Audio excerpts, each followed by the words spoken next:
반갑습니다. 구독자 여러분, 김동환의 토지인허가 과정 김동환입니다. 벌써 12월 올해도 다 가고 한 달밖에 안 남았습니다. 여러분, 2019년도는 여러분도 어떻게 만족하는 삶을 사셨는지 궁금합니다. 제가 올해 12월 한 달을 남겨놓고 그동안의 어떤 총 결산을 한번 해보는 자리로 매주 한번 만들어 보도록 하겠습니다. 그 첫 번째 주로 이번에는 토지 투자 잘하는 방법에 대해서 오늘 좀 한번 정리를 해봤습니다.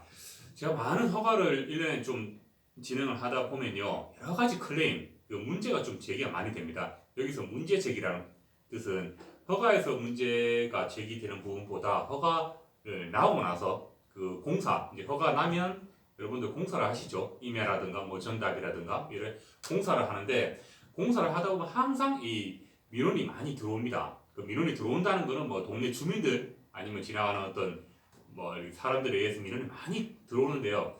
그런 부분들을 여러분들이 좀 간과하는 부분이, 항상 보면 내가 돈을 내고 허가를 설계업체 통해서 허가를 받았는데 내 땅에 내가 공사를 정상적으로 하는데 왜 문제를 제기하는, 이런 식으로 마인드를 서로 가지고 있다 보니까 여러 가지 공사에서 문제가 생깁니다. 그래서 그런 어떤 해결을 잘 하는 방법에 대해서 오늘 좀 말씀을 드리려고 합니다. 오히려 제가 봤을 때는 뭐 설계, 뭐 땅 투자 이런 것보다 이 공사를 잘하는 방법, 여기가 굉장히 중요한 것 같습니다. 왜냐하면 공사를 단축시킴으로 인해서 공사비 절감이 뭐 설계비라든가 다른 기타 비용보다 훨씬 많이 줄일 수 있습니다. 그래서 저는 이 부분이 굉장히 좀 강조하고 싶고요. 그래서 그 첫 번째로 동네 이장과 친해져라, 이걸 강조하고 싶어요.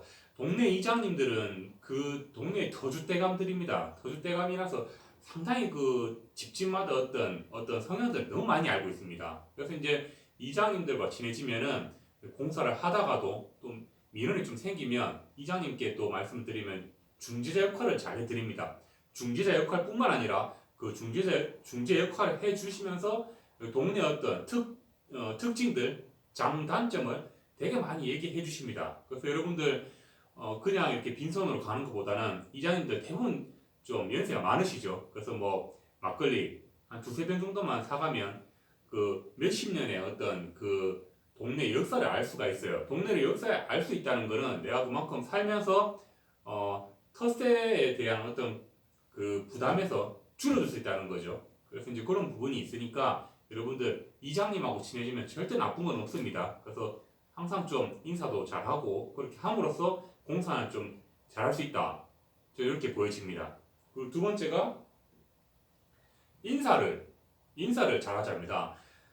동네 이장님뿐만 아니라 항상 이 길을 가다 보면 우리 그 새마을, 파란색 새마을 모자 있죠. 그거 쓰고 항상 뒷짐지고 걸어가시는 어르신들을 볼 수가 있습니다. 그 어르신들은 항상 좀 내가 여기 아까 말씀했던 터줏대감인데 이런 어떤 마인드가 좀 있어요. 근데 그런 분들을 그분들이 쳐다본다고 해서 내가 또 많이 쳐다보면 안 됩니다. 물론 쳐다볼 수 있지만 간단히 인사를 함으로써 그런 분들은 좀 이렇게 심술궂게 맺지만 상당히 그냥 차 한잔 공사할 때 아니면 그 시골에 귀농 귀촌해서 들어와가지고 지나가시는 분들 목례하고 차 한잔, 음료수 한잔 드리면 그분들 굉장히 또 잘해주십니다. 잘해주시고 어떤 동네 흐름에 대해서도 되게 말씀을 잘해주십니다. 간단한 인사 하나가 여러분들 공사 클레임에서 벗어날 수 있어요. 제가 많은 어떤 현장을 봤지만 항상 보면 내 땅이 내가 하는데, 이런 부분으로 사업주들이 접근하다 보니까 뭐 이런 분들, 뭐 동네 이장님이라든가 아니면 지나가는 이런 주민들한테 항상 클레임이 걸립니다. 클레임이라는 게 걸면은 한도 끝도 없습니다. 뭐 예를 들어서 공사하고 나서 뭐 먼지가 나닌다, 소음이 난다, 뭐 기타, 뭐 시끄럽다, 여러 가지 뭐 이 농사를 지으려고 하는데 뭐 흙탕물이 내려온다, 여러 가지 걸면 한도 끝도 없습니다. 그래서 여러분들이 이런 두 가지는 제가 많이 봐온 어떤 경험에서 나온 거니까 꼭 이렇게 한번 알아주셨으면 좋겠습니다. 그리고 이제 원 플러스 원인데요. 우리 마트에 가도 원 플러스 원이 있죠. 땅도 마찬가지입니다. 제가 이제 토지용 계획 확인을 보면 여러분들 매입을 하다 보면 항상 매입하시는 주위에 보면 좋은 땅들이 있어요. 좋은 땅이라는 거는 물론 도로에 접하고 뭐 절성토가 안 생기는 그런 전답도 좋지만 내가 매입을 하려고 하는 부지 뒤쪽, 그러니까 보통 보면 도로에서 접해 있는 부지와 또 그 뒤쪽도 보통 한 주임이 지주가 한 분입니다. 지주가 한 분이기 때문에 요즘 촌의 어르신들도 맹지는 다 알고 있어요. 도로에 접해야지만 개발이 가능하다는 누구나 알고 있거든요. 근데 이런 맹지, 내가 이제 매매하려고 하는 부지, 특히 촌에 다 그렇죠. 농로 주위에는 다 이제 전담원 개발 그 이상으로 가면 거의 맹지가 많습니다. 근데 이제 이런 부분이 대부분 소유자가 한 명입니다. 한 명이기 때문에 앞에 부지를 조금 비싸게 사면서 뒤에 부지까지 같이 매입을 하면은 요즘에 귀농귀촌 하셔가지고 전원주택도 짓지만 또 뒤에 이제 여러분들 퇴직을 하셔도 소일거리가 있어야 됩니다. 일거리 없이 계속 그냥 쉬시기만 하면은 사람이 금방 지쳐버리더라고요. 그래서 그런 맹지를 아주 저렴한 비용에 여러분들이 개발하려고 하는 부지를 구입하면서 이런 맹지를 같이 구입하셔가지고 여러분들이 텃밭도 입을 수 있고요. 아니면 여러 가지 농작물을 경작을 할 수 있죠. 그래서 이런 걸 토지용 계획 확인을 해서 한번 잘 발굴을 하셔가지고 매매하시는 것도 좋은 방법 중에 하나라는 걸 알려드립니다.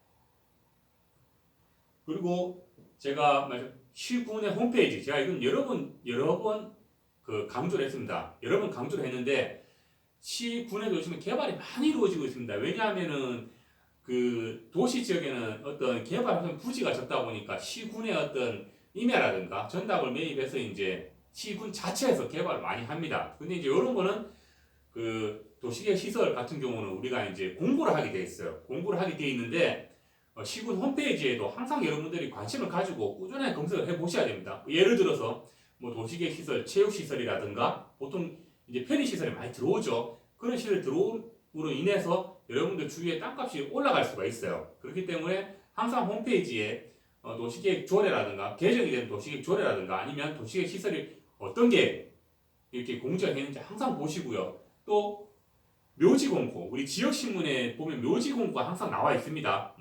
뭐 무슨 일로 해서 개장하는데 묘지공고에 관심을 가지면 이 묘지공고를 왜 하는지에 대해서 무슨 사업을 하는지에 대해서 나옵니다. 뭐 예를 들어서 인근에 뭐 태양광 발전 시설을 위해서 묘지공고를 합니다. 그럼 그 주위에는 태양광 발전이 이루어지는 부지죠. 그래서 이런 거를 항상 염두에 두셔야 돼요. 그래서 이제 여러분들이 시군의 귀농 귀촌 하신다든가 아니면 본인 지역의 시군은 저희가 홈페이지 볼 수 있죠. 하고 아니면 귀농 귀촌하신 분들은 신문, 지역 신문을 한 2개 정도 받아보시면 어느 지역에 어떤 개발이 이루어지는지 잘 알 수 있습니다. 그래서 이런 팁들은 제가 예전에 대학교 강의에서도 많이 말씀드렸는데 함축적으로 다시 한번 이 12월 연말을 앞두고 다시 한번 말씀드리는 부분입니다. 항상 이 4가지 염두에 두시고 사업을 공사를 하시고요. 부지 매입을 하시면 되겠습니다.